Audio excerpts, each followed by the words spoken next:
این ساکنان جماعت چوریکوران میگویند یک صاحبکار برای گرفتن حاصل فراوان از زمین‌هایش ده‌ها تن اخلاد را به دهه آورده مردم را به تنگ آورده است. آنها میگویند بوی بد از یک طرف و از طرف دیگر جاری شدن اخلاد بر رودی که آبش را استعمال میکنند میتواند سبب بیماری شود.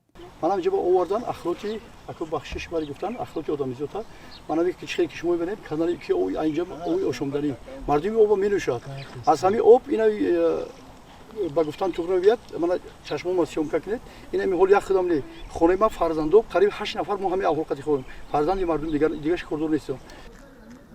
روستای میرزاچول در جماعت چوریکوران در 8 کیلومتری دوشنبه جایگیر است و در این دهه بیشتر از 300 عائله زندگی میکنند. الخوس اسماعیل و ساکن دیگری دهه میگوید نمیداند از بوی بدی اخلاد شکایت کند یا از سیلای پشه‌ها. او میگوید ماشین‌های عظیمی که اخلاد را آوردند به خانه‌اش آسیب رسانیدند. دولانو را بازی خونم گذارونده ساده این خونه ما بیای بینی درون خونه ها کفیدگی درون اغلا کفیدگی آخی پگه من یگون چی آردم میکنه این مردک فایده شدیده زلال شده من رسونده من مهمون دارم باور که ایدسته پشرم مهمون نون من نخورده اوقات آوردم اید محصولاتی درونش را پشه بسیاره. اما صاحبکار ایباد давлатов در یک صحبت تلفنی با رادیوی آزادی شکایت ساکنان را مبالغه نامید. او گفت در واقع پاروی پرنده رو همچون نوری مینرالی به زمین ریخته است که کاری معمولی است و هیچ بدیهی ندارد.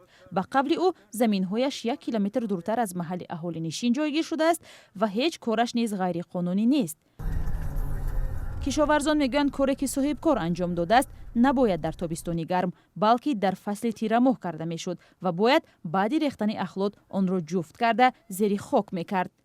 در حالتی که در محله ما 200 تن پاروی مرغواره گرفتگی وقتی که وای زیراتش آب میموند وای هم پاروار آب شیشته میبره کانال پایان دم میریزند.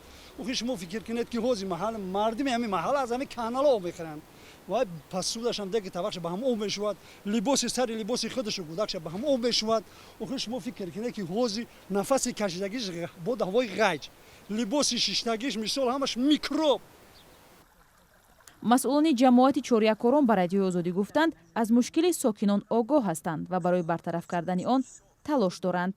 ساکنان میگویند شکایت‌های به تکراری آنها به مقامات محلی از جمله به اداره حفظ محیط زیست ناحیه بی‌نتیجه بود.